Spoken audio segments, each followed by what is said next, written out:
প্রায় 7 দিন হয়ে গেল টেস্টের রিপোর্টগুলোর জন্য অপেক্ষা করেছিলাম। আজকে পেলাম টেস্টের রিপোর্টগুলো এবং রিপোর্টগুলো দেখে খুবই আমি অসন্তুষ্ট। তার মধ্যে বৃষ্টিকে আজ ওঠালাম।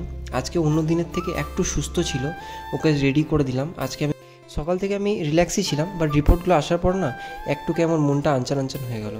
আমার না কিছু না আর ভালো লাগছে না, জানো তো। কারণ কি, ঘরের চাপ প্লাস কাজের চাপ প্লাস মানে সব দিকটা মিলিয়ে গুছিয়ে যাই না কতটা পাচ্ছি করতে, কিন্তু সেটাতে আমি মানে আমার মনটা সাথ দিচ্ছে না সেভাবে যে ঠিকভাবে কাজগুলো করতে পারছি কি পারছি না। বৃষ্টির মতো করে জানি ওর মতো করে আমি কাজ করতে পারবো না কোনোভাবে। একটা মেয়ে মানুষদের মতো কি আমি কাজ করতে পারবো না, কারণ তারা আরও বেশি দক্ষ হয় এইসব কাজে। তো আজকে আমি তোমাদের সাথে সকাল থেকে রাত অবধি আমি কী কী করেছি কাজ, সেগুলো তোমাদের সঙ্গে শেয়ার করেছি। এবং আজকে আমি এখন অর্ককে রেডি করছি, সেটা দেখো। তো ওকে স্কুল ড্রেসটা ওকে পরিয়ে দিতে হয়। কখনো কখনো ও নিজেও পরতে পারে, কিন্তু প্যান্টের বেল্টটা জানো তো লাগাতে পারে না, কখনো চেনটা আটকে যায়, সেই কারণে ওকে লাগিয়ে দিতে হয়। আবার বেল্টটা কখনো লুজ হয়ে যায়, সেই কারণে ও দেখো ড্রেস পরতে পরতে কত কথা বলে, কত কিছু আছে জানো তো। যে এই স্কুলে গেলে এইটা করব, স্কুলে গেলে আমি ম্যামকে এইটা বলবো। তারপর ওকে পিডিয়াশিওর যেটা ছিল, পিডিয়াশিওরটা আমি গরম দুধে দিয়ে দিই। তো বৃষ্টিতে ওকে রুটি করে দেয়। আমি তো রুটি করতে পারি না, তাই যখন ফল থাকে, ফলটা থাকলে আমি ওকে দিয়ে দিই। ফ্রিজে তো ফল নেই, তাই ওকে বাজার আমার যাওয়া হয়নি কদিন ধরে, তাই ওকে এই ম্যাগিটাই আমি করে দিচ্ছি ওকে। জানি এটা ভালো না, তাও করে দিচ্ছি। কারণ কি, এখন জানো যে জলটা আমরা নিচ্ছি মানে বাইরে নিয়ে খাচ্ছি না, সেই জলটাও এখন বিষ। কিন্তু তাও কী করবো বলো, খাওয়াতে তো হবে কিছু না কিছু। কারণ আমি যতটুকু পারি সেই মধ্যে আমি চেষ্টা করছি ওকে করে দিতে, যাতে ওর পেটটা ভরে থাকে। বৃষ্টি যখন ঠিক হয়, বৃষ্টি আবার ওকে আবার রান্না করে দেবে ভালো মন্দ, যেগুলো ভালো হয়, যেগুলো হেলদি হবে বা একটা বাচ্চার জন্য, সেগুলো করে দেবে। বাট আমি যতটুকু পারি তার মধ্যে আমি করার চেষ্টা করছি ওকে। তো তারপরে দেখো এখানে আমি জানলাটা খুলে দিলাম, কারণ ঘরটা পুরো মানে একটা গ্যাস্ট হয়ে গেছিলো। কারণ সকাল থেকে আমি অর্ককে স্কুল দিয়ে আসার পর আমি রান্নাঘরটা প্রথমে বাগিয়ে নিলাম। তো রান্নাঘরটা রাত্রেবেলায় নোংরা হয়ে যায়, পরিষ্কার করে রাখি, তাও এই সকালবেলা তাড়াহুড়ো চক করে না এদিক ওদিক সব উল্টোপাল্টা করতে করতে নোংরা হয়ে যায়, পরিষ্কার রাখতে পারি না সবসময়। কারণ বৃষ্টির মতো গুছিয়ে গেছে, এত কাজ করতে পারি না আমি। দেখো আমি ঠিকঠাক ক্যামেরা সেট করতেও পারিনি, দেখো হাফ আমাকে দেখা যাচ্ছে, হাফ আমাকে দেখা যাচ্ছে না। তো কোনো জিনিসটাই আমি ঠিক করে পারি না, তাও চেষ্টা করছি যে অসম্পূর্ণ কাজ যেগুলো আমি না মানে করি, সেগুলো সম্পূর্ণ করার জন্য। কালকে ভিডিওতে দেখলাম অনেকজন একটা কথা কমেন্টস করেছো যে তোমার জন্য আমার সম্মান আরও বেশি বেড়ে গেল। কিন্তু কেন বলো তো, আমি তোমাদের নিয়ে ভালো কথা বলেছি বলে? আমি তো আগেই বলেছি তোমাকে যে আমি কোনো মহান ব্যক্তি না বা মহান কোনো কাজ করছি না, যে তোমরা আমাকে এত মাথার উপর চাপাচ্ছ। তো তারপরে দেখো আমি এখানে যেটা বাসন রাখি, র্যাকটা দেখছি জল রাখার সময় যখন থাকে না, তখন দেখছি হালকা মানে লালা টাইপের হয়ে যাচ্ছে। তো সেই কারণে সেটা আমি মুছে নিচ্ছি। ওটা সাবান দিয়ে ধুচ্ছি না, নর্মাল একটা আলাদা স্কচ ব্রাইট সাইডে রাখা থাকে, তো সেইটাতে আমি ঘষে নিচ্ছি, যতটুকু পাচ্ছি পরিষ্কার করে নিচ্ছি। কারণ বাসনপাতিগুলো রাখি তো অনেক টাইম আরশোলাও চলে যায়। কারণ কি, আরশোলা জানো তো এখানে প্রচণ্ড সব জায়গায় আরশোলা কম বেশি আছে, আরশোলা পোকামাকড় এগুলো ঘুরে বেড়ায়। সেই জন্য আমি ধুয়ে নিচ্ছি এটা। ধুয়ে তারপরে আমি বাইরে আস্তে আস্তে করে আমি এই জিনিসগুলো বার করে নিচ্ছি, বার করে একটু একটু করে ঝাঁট দিয়ে দিচ্ছি। কারণ কি, সারা দিনে প্রতিদিন একটু করে ঝাঁট দিতে হয়, কারণ প্রচণ্ড পরিমাণে ডাস্ট, তারপরে রাতে খাবার হয়তো কিছু পড়ে থাকে চোখে, সেগুলো খালি চোখে দেখতে পাই না। তো সেগুলো হালকা করে ঝাঁট দিয়ে তারপর আমি এই যে ঘরটা দেখছিলে অর্ককে যখন আমি রেডি করছিলাম, ঘরটা কত নোংরা ছিল। তো আমার মিটিং চলছিল, কানে হেডফোন লাগিয়ে আমি সেই কাজগুলো একটু একটু করে সেরে নিচ্ছিলাম। আর এই র্যাকটা না অনেক ধরে ভাবছিলাম পরিষ্কার করব, কিন্তু হয়ে উঠছিল না, কারণ সময় পাচ্ছিলাম না। আজ দেখলাম যে ভিডিও কলিং নেই, তো এমনি ভয়েস নোটস শুনছিলাম আমি। তো সেই কারণে ভাবলাম হালকা করে যতটুকু পাচ্ছি অল্পর মধ্যে করে দিই, কারণ কি তারপর আর সময় হবে না আমার। তো অনেকে দেখলাম কমেন্ট করছো যে আমি কোন কোম্পানিতে কাজ করি। দেখো ওইটা তো আমি বলতে পারবো না, আমি আগে যেখানে কাজ করি সেগুলো বলতে পারবো না, কোথায় কাজ করি না করি। কারণ আমার মনে হয় না সেগুলো বলা উচিত হবে এই সোশ্যাল মিডিয়াতে এসে ফট করে আমি জায়গায় আছি না আছি। তো এখানে দেখো হালকা করে আমি ওপরে সিঁদুরটা পড়ে গেছিলো, ওই সিঁদুরটা আমি হালকা করে কাপড় করে মুছে নিলাম। তো সাদা কাপড়ে করেছি, তো আমি ভুল করে জানো তো সাদা কাপড়টা দাগ হয়ে গেছে, পরে বৃষ্টি দিলে আবার চেঁচামেচি করবে হয়তো। তারপরে দেখলাম অনেকজন কমেন্ট করেছো যে ও বৃষ্টির যখন এতই ব্লাড নেই, ওর যখন এতই শরীর খারাপ, তাহলে তোমরা দ্বিতীয় ইস্যু করছো কেন? তো একটা কথা বলে রাখি, ওইটা আমাদের পার্সোনাল ব্যাপার না। কারণ আমাদের একটা লিমিট আছে, সোশ্যাল মিডিয়া আর পার্সোনাল লাইফ দুটোর মধ্যে অনেকটা মানে তফাৎ থাকে। সেটা আমাদের ব্যক্তিগত ব্যাপার, আমাদের ব্যাপারটা নয়, আমাদেরকেই একটু বুঝতে দাও। এবারে তোমরা বলবে যে যখন তোমাদের প্রাইভেট পার্সোনাল ব্যাপার, তাহলে সোশ্যাল মিডিয়াতে কেন বলছো? দেখো সোশ্যাল মিডিয়াতে আমাদের ভালো মন্দ ডেলি লাইফ আমরা ব্লগিং দেখাই ঠিকই, বাট তোমাদেরকেও এটা বুঝতে হবে না যে আমাদের একটা লাইন আছে, সেই লাইনটা মানে এপার ওপার দুটো হয় না, আমরা একটা দেখাচ্ছি ভালো খারাপ সেটা ঠিকই, কিন্তু কী ডিসিশন তো আমাদেরকে নিতেই, আমাদের পার্সোনালি আমাদের নিতে হবে না, সেটা তো আমি কারোর ওপরে ডিপেন্ডেন্ট হয়ে থাকতে পারি না। তো সামান্য একটা কথা বলি, আজ যদি আমাদের পরিবারের মানুষদেরকে জানাই তো তাদেরকে সেটা খুশির খবর হিসাবে জানাবো, তো কিন্তু ডিসিশনটা আমাদের হবে না যে আমরা কি করব না করব, সেটা তো ফ্যামিলি মেম্বারদের হবে না, আলটিমেটলি ডিসিশনটা আমাদের দুজনের হবে। দেখো, জিনিসটা তোমরা খারাপভাবে নিও না, তোমাদেরকে আমরা যথেষ্ট শ্রদ্ধা করি, তো সুতরাং সেই শ্রদ্ধাটা যেন সারা জীবন রয়ে যায় সেটা যেন বজায় রাখো, এটাই তোমাদের কাছে রিকোয়েস্ট। এমন কিছু বলো না যাতে তোমাদের কিছু খারাপ কথা বলতে আমরা বাধ্য হয়, কারণ তখন না নিজেদেরই খারাপ লাগে যে তোমাদেরকে আমরা নিজের একটা পরিবার কী হয়, একটা পরিবারকে যখন আমরা আপন ভাবি না, সেই মানুষগুলো কখনো যদি খারাপ কথা শুনি দিই না, তখন রাগের মাথায় হয়তো শুনি দিই, কিন্তু পরবর্তীকালে না সেই জিনিসটা না নিজের মনের মধ্যে কেমন একটা হয় যে কেন বললাম, কী জন্য বললাম, না বলতেই পারতাম। কারণ পরিবার না, তোমরা আমাদের কাছে একটা পরিবারের মতো। হয়তো তোমাদেরকে আমরা সামনাসামনি কোনোদিন দেখিনি, বাট তোমরা আমাদেরকে ডেলি দেখছো, তোমরা কমেন্ট করছো, আমাদের নিয়ে ভালো মন্দ করছো, ঠাকুরের কাছে প্রার্থনা করছো, সেই জিনিসটাই আমাদের কাছে অনেক। একটা পরিবার হিসাবে যেটা আমাদের করা হয় সেটাই তোমরা করছো, সুতরাং এই জিনিসগুলো বজায় রাখো। তো এখানে দেখো ঝাঁটফাট দিয়ে দিয়েছি, এবার ঘরটা এবার মুছে দেবো, কারণ কি প্রচণ্ড পরিমাণে দেখলাম এই ঘরটার মধ্যে নোংরা হয়েছে, কারণ এই ঘরটা বেশিরভাগ অর্ক খেলে, তো সেই জন্য এই ঘরটাই বেশি নোংরা হয়, আর এই ঘরটা ঠাকুর পুজো করি, সেই জন্য ঘরটা ভালো করে মুছে দিই। আর এই ওয়াইপারটা নেওয়ার পর না সত্যি করে খুব সাহায্য হয়েছে, কারণ আগে হাতে করে যখন কাপড় দিয়ে মুছতাম না অনেক টাইম অসুবিধা হতো, কিন্তু এটা নেওয়ার পর চারিদিক সব দিকটায় না ভালো করে মোছা যায়, এবং এটা ভালো করে যখন ওয়াইপ করা হয়, ভালো করে যখন জল নেওয়ার পর যে জলটা আসে না, জলটা ভালো করে বেরিয়ে যায়, তার জন্য ভালো করে তাড়াতাড়ি শুকিয়েও যায়। তারপর দেখো জানলাগুলো আমি আস্তে করে খুলে দিলাম, তাতে কী হলো যে ঘরের গ্যাসটা বেরিয়ে যাবে, আর সূর্যের আলো সারাদিনে একবার পড়লে না ঘরটা বেশ ভালো লাগে, আলোকিত হয়, কারণ সারাদিন টিউবলাইট ফ্যান এগুলো তো চলতেই থাকে, কিন্তু ন্যাচারাল জিনিসটা আলাদা। বৃষ্টি এখন খেয়ে দিয়ে ওকে ঘুমাচ্ছে, কারণ কি ডাক্তারকে বলেছে এখন রেস্ট নিতে, ওষুধ খেয়ে শুধু ঘুমাতে, এবং ওকে এখন রেস্ট নিতে বলেছে, ওর থেকে বেশি কিছু কাজ করতে এখন বারণ করেছে, কারণ কি এখন বললাম যে ওর এখন কমপ্লিট রেস্ট দরকার, বেড রেস্ট দরকার, এবং টেনশন ফ্রি হতে হবে। যখনই ঘুমাবে একমাত্র তখনই ও টেনশন ফ্রি হতে পারবে, আদারওয়াইজ যদি আমরা অ্যাক্টিভ থাকি তখন আমাদের মাথায় করে এই চিন্তা ধরবে কী হলো, কী হবে, এইসব জিনিস।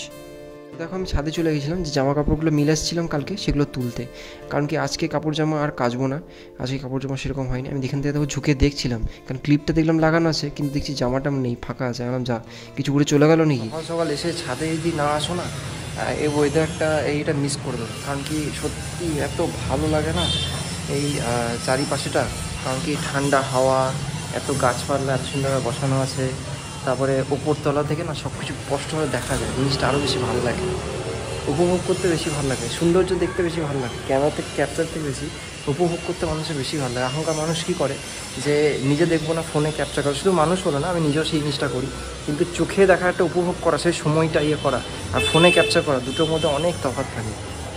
তো নিজেকে ভাগ্যবান মনে করি যে আজকে হয়তো ঠাকুরের দয়ায় একটু করে সব করে নিতে পারছি, অসুবিধা কিছুই হচ্ছে না, হয়তো একটু কষ্ট বেশি হচ্ছে, বাট হয়ে যাচ্ছে। তো চলো এবার রান্না বসাবো। আজকে দেখো আমি রেডি হয়ে গেছি, আমাকে অফিসের জন্য একটু বাইরে কাজে বেরোতে হবে, তো সেই কারণে হলাম রান্নাটা চাপিয়ে দিয়ে যাই, না হলে আসতে লেট হয়ে যাবে, তখন লেট হলে এখন অর্ক বৃষ্টি দুজনেই খেতে পারবে না। তো দেখো এখানে আমি চালটা মেপে নিচ্ছি, চালটা মেপে, কারণ বললাম তোমাদেরকে আগের দিনই বললাম যে চালের ওই বস্তাটা আনা হয়নি, এটা শেষ হলে এবার বস্তাটা এনে রাখতে হবে, না হলে কী বলো তো এইটুকু চাল না আমরা ভাতটা বেশি খাই, সুতরাং শেষ হয়ে গেলে তখন আবার অসুবিধা হয়ে যাবে এই গ্যাসের মতো। তো দেখো এখানে চালটা ভিজিয়ে ধুয়ে ভালো করে এখানে কিছুক্ষণের জন্য রেখে দিলাম, জলটা গরম করতে বসিয়ে দিলাম, আর এদিকে ডিম আর আলুগুলো বসিয়ে দেবো। আজকে করব তোমার হচ্ছে ডিম আলু সবজি আর সয়াবিন দিয়ে, কারণ প্রোটিন দরকার না, ডেলি মাছ মাংস খেতে ভালো লাগছে না, আমার সয়াবিনটা খেতে সত্যি খুব ভালো লাগে, বৃষ্টিরও ভালো লাগে। তো আজকে সয়াবিন দিয়ে ডিমের ঝোলই করে দিলাম, কারণ কি বৃষ্টি আমার তিনজনের খুব ভাল লাগে সয়াবিনটা খেতে, তো হাই প্রোটিন দরকার শরীর, এখন ডক্টর প্রোটিন খেতে বলেছে, সেই জন্য আলুগুলো ছুলে নিলাম, 4 ভাগ করে নিলাম, 4 ভাগ করে ধুয়ে ভালো করে এই জলের মধ্যে দিয়ে দিলাম ডিমগুলোর সাথে, ওগুলো সেদ্ধ হয়ে যাক কিছুক্ষণের জন্য। তো তারপরে আমি ভাত দেখলাম যে জলটা গরম হয়ে গেছে কি হয়নি, তো এদিকে ডিম আর আলু এগুলো সেদ্ধ করতে দিলাম। আর দেখো এই ডিমের যে ট্রেটা আছে না, ওখানে দেখছি কি না পড়ে গেছে, বৃষ্টিকে জিজ্ঞেস করলাম যে কিছু রেডি হয়ে গেছি, আমাকে একটু বাইরে বেরোতে হবে, অফিসের কাজ আছে, প্লাস অর্ককে ঘর দিয়ে আমি ফটাফট বেরিয়ে যাবো, আমার টুকিটাকি বাইরে কটা কাজ আছে, একটু মার্কেটে যেতে হবে, আমি এসে তারপরে আবার রান্না চাপাবো, রান্না করে দিয়েছি অলমতো, তো একটা কিছু করা হয়নি, আমার সময় নেই একদম। একবার যাবো কিছুক্ষণের জন্য, একটা দেরি হবে আজকে খেতে, কিছু করার নেই। আমারও সকাল থেকে কিছু খাওয়া হয় না সেরকমভাবে। তো চলো বেরোই, অনেক লেট হয়ে গেছে, টাইম হয়ে গেছে। তো এখন দেখো একজনে পুজো করা দেখাবো। এখন ভালোই পুজো করতে শিখিয়ে দেখো, আমি কিছু বলেও দিইনি, ও নিজের মতো করে পুজো করেছে, পরিষ্কার করেছে, সব নিজের মতো করে গামছা পরে করেছে। আমার কিছু বলতে হয়নি। দেখো ধুতির মতো করে গামছাটাও নিজে পরেছে, কোয়াটা ভালো করে পরতে পারেনি, পরেছে। আমার কাছে একবার এলো, দিয়ে বললো আমাকে পরিয়ে দাও তো। দিয়ে আমি অল্প করে ওকে দেখিয়ে দিলাম, শুধু দেখিয়ে দিলাম, কারণ আমি কাজ করছিলাম তখন। ও নিজের মতো করেই সব কিছু বার করে করেছে, ঠাকুরকে প্রসাদ দেওয়া থেকে শুরু করে ঠাকুরকে করার থেকে। দেখো কাজটা পড়ে গেছিলো, আবার ওটা তুলে আবার রেখে আবার করেছে এটা আবার নিজে থেকেই। কোনোটাতে 3টে দিয়েছে, কোনো 2টো দিয়ে, যা বাচ্চাদের মন কী বলো, যতটুকু পেরেছে এটাই অনেক ভাগ্য ভালো। তো এইখানে দেখো কি করেছে, যে শিবলিঙ্গটা আছে না, শিবলিঙ্গটাকে নামিয়ে ওই যে পাথর পাতিটা আছে সেটা পরিষ্কার করছে। ছোটো ছেলে তো কিছু তো জানে না সেভাবে, তবে চেষ্টা করছে যতটুকু পাচ্ছে। ওর তো নলেজ নেই কোনটা ঠাকুর কোনটা কী। ও জলটা এখানে নামিয়ে ফেলতে গেছে। এটা নিয়ে কি আবার কিছু মন্তব্য প্লিজ কাইন্ডলি করো না, কারণ সত্যিও জানে না। একটা 6 বছরের ছেলে এত জ্ঞান দিয়ে ঠাকুর পুজো করছে, এটাই অনেক। আজকের দিনে কটা বাচ্চা করে আমি নিজের চোখে জানি না। তো ওর এখন একটা বাজে অভ্যেস আমি দেখতে পাচ্ছি, কেউ যদি কারো ইনফরমেশন থাকে আমার বলো তো। ও না এখন দেয়াল আছে না, দেয়ালের যে তোমার রঙগুলো হয় না, এখন দেখছি কামড় দিয়ে ওগুলো খাচ্ছে। যাই না কী জন্য ওটা কোত্থেকে নেশা ঠিক না, বাচ্চারা তো কীভাবে ওইটা হয়েছে বুঝতে পারছি না। দাঁতগুলো কিরবির করছে, ওটা কৃমির জন্য না। তো এদিকে দেখো বৃষ্টিকে স্নান করিয়ে আজ উঠিয়ে ওকে চুলটা আঁচড়ে দিচ্ছি, কারণ আজ অনেক দিন হয়ে গেল চুল আঁচড়ায়নি। ও নিজেকে যেভাবে গোছানো বাগান রাখছে সেমনি করে ও করেনি। তো আমি সেই জন্য ওকে ভালো করে সিরামটা দিয়ে, চুলটা ওর পুরো ড্রাই নষ্ট হয়ে গেছে, চুল উঠছে, তা হালকা করে আঁচড়ে দিলাম। কারণ ও নিজে থাকলে তেল নিয়ে সাবান শ্যাম্পু নিয়ে ভালো করে পরিষ্কার পরিচ্ছন্ন টিপটপ থাকতে পছন্দ করে, কিন্তু এখন এই গত কদিন ধরে ও কিছুই করতে পারছে না, সুতরাং ওকে সব কিছু করে দিতে হচ্ছে। তো সব থেকে বড় ব্যাপার হচ্ছে হাত পাগুলো কাঁপছে, কেন যায় না কী জন্য। ওর পাগুলো দেখছি, ডান পাটা কখনো দেখছি প্রচণ্ড পরিমাণে এমন কাঁপছে না, সেই কি বলবো, ভাইব্রেট হয় না, সেই ভাইব্রেটের মতো তোমার পাগুলো কাঁপছে, হাত পাগুলো। ও বলছে আমি ধরতে পারছি না, কোনো জিনিস ধরতে যাচ্ছে সেটাও ঠিকভাবে ধরতেও পারছে না। একজন দেখলাম লিখেছে যত সব কদিনের ভিডিওর সামনে আসবে না, ও যতদিন ইচ্ছাও ভিডিওর সামনে আসবে না, কারণ মানুষের শরীর ও মানসিক পরিস্থিতি যতক্ষণ ঠিক না হবে না, সে ভিডিওতে কী করে করবে। একটা মেয়ে যখন ভিডিও করছিল, সে ঘরের সংসার সামলাচ্ছিল, নিজের ছেলেকে সামলাচ্ছিল, সব কিছু করে দিচ্ছিল। আজ ও শরীর খারাপ বলে কিছু করতে পারছে না, ভিডিওর সামনে আসতে পারছে না বলে সবাই যা পাচ্ছে তাই বলছে। সবাই বলবো না, কিছু অংশের মানুষ আছে যারা এই মন্তব্যগুলো করছে। এতদিন তো সবাই ওর উপরে জোর খাটিয়ে সব কাজ করেছে, তো আমি না নিজে জোর খাটাবো না কাউকে খাটা দেবো, ও আজ নিজের মতো করে বাঁচুক। আজকে আমি করবো হচ্ছে ডিমের কারি।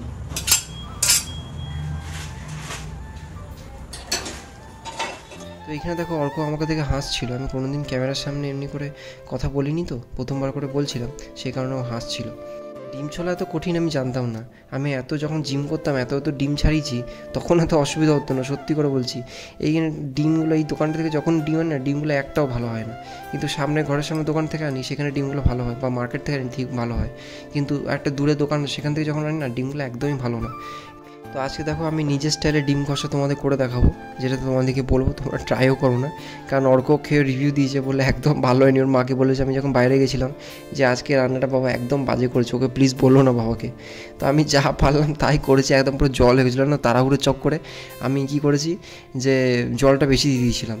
তবে অনেকজন বলবে হ্যাঁ বাবাকে কষ্ট দিয়ে কথাগুলো বলো না, অনেক কষ্ট করে করছো। তবে আমি একটা কথাই ওকে শিখিয়েছি যে কখনো মিথ্যা কথা বলো না, যেটাই সত্যি হোক খারাপ হোক ভালো হোক তুমি বলে দাও, কারণ সত্যিটা হয়তো একটু তেতো হতে পারে, কিন্তু সত্যি সত্যি হয়, আর মিথ্যাটা যতই সেটা গুছিয়ে ভালো করে বলো সেটা মিথ্যাই হয়। তো এইখানে বলেই তোমাদের কী করে করলাম। তো এইখানে তোমার যে আলুগুলো দিয়েছিলাম, আলুর পর ডিম দিয়েছিলাম, ডিমের পর সয়াবিন দিয়ে এগুলো আস্তে আস্তে করে কষিয়ে নুন দিয়ে হালকা হলুদ দিয়েছিলাম। তো হলুদ দিয়ে বাস কষে দিয়েছিলাম, আর মাঝে মাঝে একটু জল দিচ্ছিলাম বাস। তারপরে কষতে কষতে ঢাকা দিচ্ছিলাম, আর লাস্টে একবার একটু বেশি করে জল দিয়ে দিয়েছিলাম, দিয়ে বাস হয়ে গেছিলো। আদা রসুন বাটা জিরে বাটাটা লাস্টে একটু দিয়ে দিলাম, দিয়ে এই যে তোমার টমেটো আর পেঁয়াজের একটা ম্যারিনেশন না মিক্সিতে বেটে রেখেছিলাম অল্প মতো, তো সেটাই আমি দিয়ে দিলাম, দিয়ে হালকা করে জল দিয়ে নাড়িয়ে নিচ্ছিলাম কখনো কখনো, দিয়ে হালকা যখন একটু গ্রেভি হয়ে গেল দিয়ে জল দিয়ে ঢেকে দিয়েছিলাম। তারপরে আমি বেরিয়ে গেছিলাম তাড়াহুড়ো করে কাজে, বৃষ্টির রিপোর্টগুলো আনতে যেতে হতো, তো রিপোর্টগুলো আনতে যাচ্ছিলাম। দেখো এখানে, আর আজকে যা গরম বাপরে বাপ। তো তারপরে রিপোর্টগুলো নিয়ে আমি ওখানে অনেকক্ষণ ওয়েট করছিলাম, কারণ যিনি দিতে আসছিলেন হয়তো খেতে গেছিলেন, সেই কারণে লেট হয়ে গেছিলো। তো তারপরে আমি একটু ওঠ রে, খেলতে যাবি না? পরে বলিস না খেলতে নিয়ে গেল না, ঘুমাচ্ছে।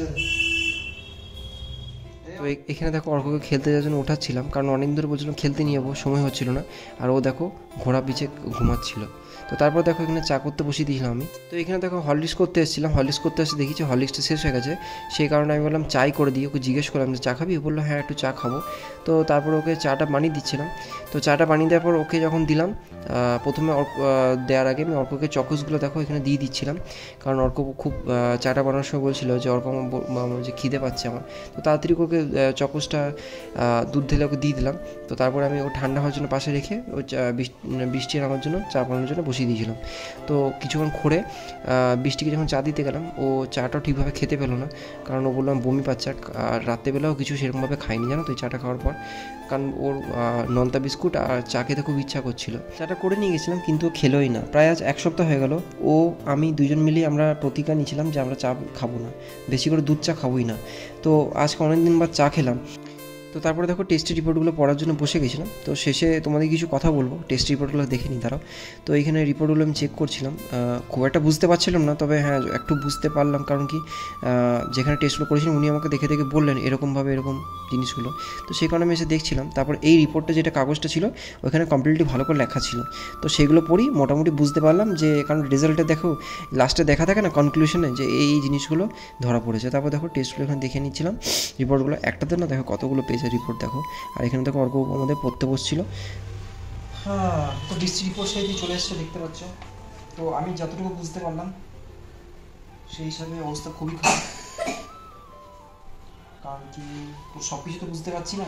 যতটুকু বুঝতে পারছি ব্লাড একদমই নেই, রেড ব্লাড সেলস একদমই হচ্ছে না। তারপরে তো আমি ডক্টরকে কালকে দেখাতে যাবো কনফার্ম করে, তারপর তোমাদেরকে বলবো বৃষ্টি কী হয়েছে।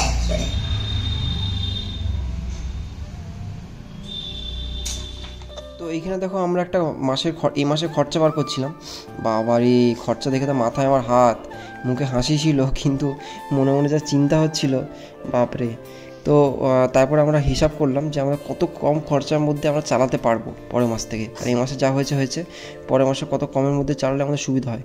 তো আমরা হিসাব করলাম এই কাজটা, ঘর ভাড়া এটা। তো ঘর ভাড়া আগে যেরকম ছিল তার থেকে হয়তো একটু বেশি বেড়ে গেছে, একটু চাপও বেড়েছে। তো একটু বেশি খাটতে হবে আর কিছু না, সেটা বড় ব্যাপার না। কারণ কি জানো তো, যখনই মানুষ একটু ভালো জিনিস করতে গেলে একটু খাটতে হবে, আর কিছু না। কারণ সুখ যদি পেতে চাও, সুখ তো বসে বসে সুখ পাওয়া যায় না, না খাটলে সুখটা তো এমনি এমনি উড়ে উড়ে চলে আসে না। সুতরাং বৃষ্টিও প্রচণ্ড পরিমাণে খাটে, আমিও প্রচণ্ড পরিমাণে খাটি, যাতে আমরা অর্ককে এবং আমরা দুজনে একটু ভালো করে সুখে থাকতে পারি।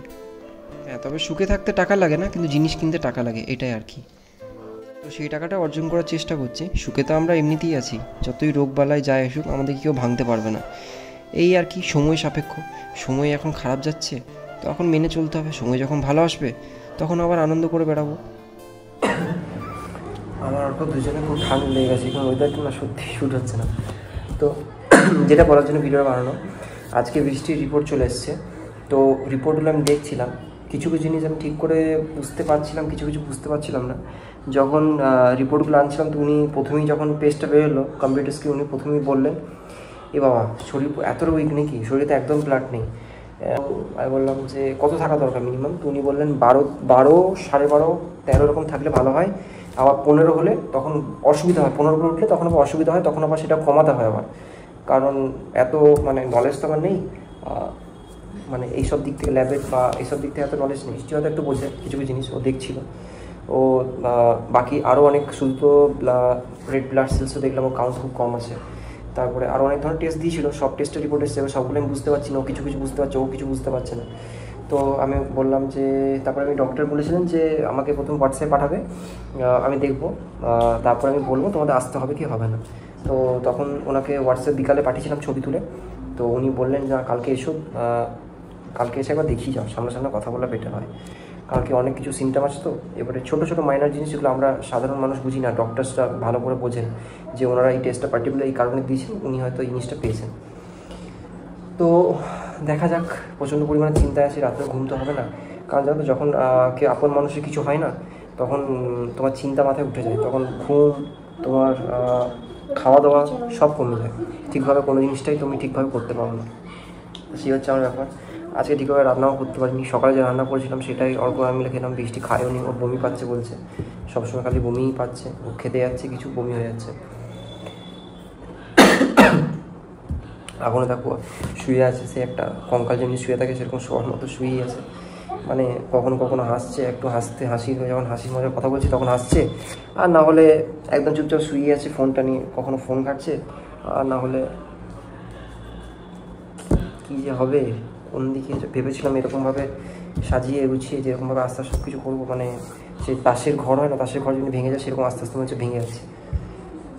ডক্টরস কী বলবে দেখি কালকে। তারপর আরও টেস্ট আসে, ডক্টর বলেছিলেন যে এই টেস্টগুলো করার পর একটা মেডিসিন দিয়েছিলেন, যে মেডিসিনটা খাওয়া ছিল, সেই মেডিসিনটা বললো কোর্সটা কমপ্লিট হয়ে যাওয়ার পর উনি বললেন যে আবার টেস্ট দেওয়া হবে, আবার টেস্ট, আবার পয়সা খরচা আছে। তারপরে ও কতটা নিতে পারবে তাও একটা ব্যাপার আছে, কারণ টেস্টগুলো প্রচণ্ড, ওই যে বললাম না আগের দিন যে ইউএসজি অনেক ধরনের হয়, দু ধরনের দিয়েছিল, একটা পেনফুল, একটা আনপেনফুল। আনপেনফুলটা সবাই নর্মালি সবাইকে দেওয়া হয়, আর পেনফুলটা যেটা দেওয়া হয়েছিল সেটা